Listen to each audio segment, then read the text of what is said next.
India today से बातचीत करते हुए विदेश मंत्री एस जयशंकर की ओर से अब से कुछ देर पहले क्या कहा गया है, पहले वो सुन लेते हैं, उसके बाद चर्चा में आगे बढ़ेंगे। और ए के एंटनी का भी वो बयान आप निकाल कर रखें। 2013 में उनकी ओर से संसद के भीतर रात 9:45 बजे एक बहुत बड़ा बयान चीन के संदर्भ में दिया गया था। वो बयान भी सुनाएंगे, लेकिन उसके पहले विदेश मंत्री एस जयशंकर को सुने।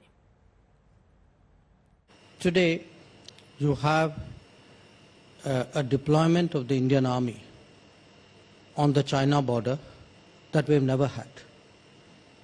It's done in order to counter Chinese deployments which were scaled up massively since 2020. Now, if we were in denial, how is the army out there? Because the army didn't go there because Rahul Gandhi asked them to go.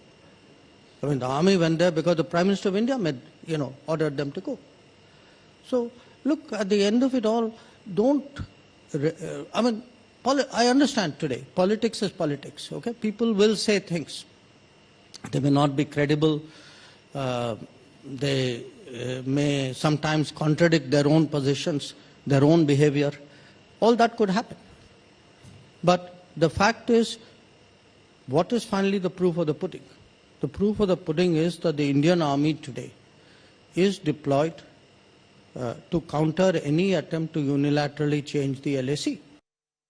अब तक की सबसे बड़ी तैनाती, सुप्रिया जी इस पर आप जवाब दे दीजिए, उसके बाद मेजर जनरल मैं फौरन आपके पास आ रही हूं।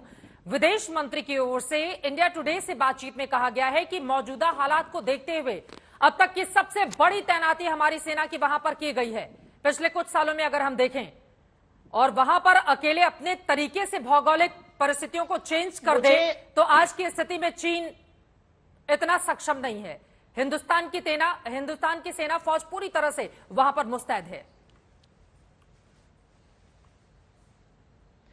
मुझे किंच मात्र भी, रत्ती भर भी संदेह नहीं है अपने सेना के शौर्य और पराक्रम से, और मैं ये पूरी तरह से जानती हूं कि सेना जिस दिन मन बना ले चीन के छक्के छुड़ा सकती है। ये मैं दावे के साथ और एक सैनिक के घर से आती हूं कह सकती हूं आपको। मेरा भाई भी सेना में है। लेकिन मैं आपसे एक बात पूछना चाहती हूं, और ये बात पूछनी जरूरी है।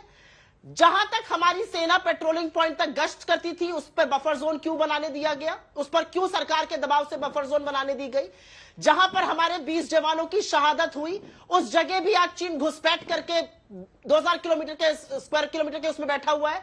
डीबीओ, जहां तक हमारे सियाचिन में सप्लाईज होती है, उस वाइस स्ट्रिप में आज भी चीन है। और डोकलाम की मैं बात करती हूं, ये तो तपीर गांव इनके सांसद का कहना है, जो फ्लैश पॉइंट था वहां से सेनाएं हट गई, लेकिन पूरे प्लेटो पे चीन ने फोर्टिफिकेशन किया हुआ है। तमाम और सैटेलाइट तस्वीरें आ रही हैं जो बता रही हैं कि चाहे ईस्टर्न लद्दाख हो, चाहे अरुणाचल हो, वहां पे फोर्टिफिकेशन है। उसका क्या जवाब है इनके पास?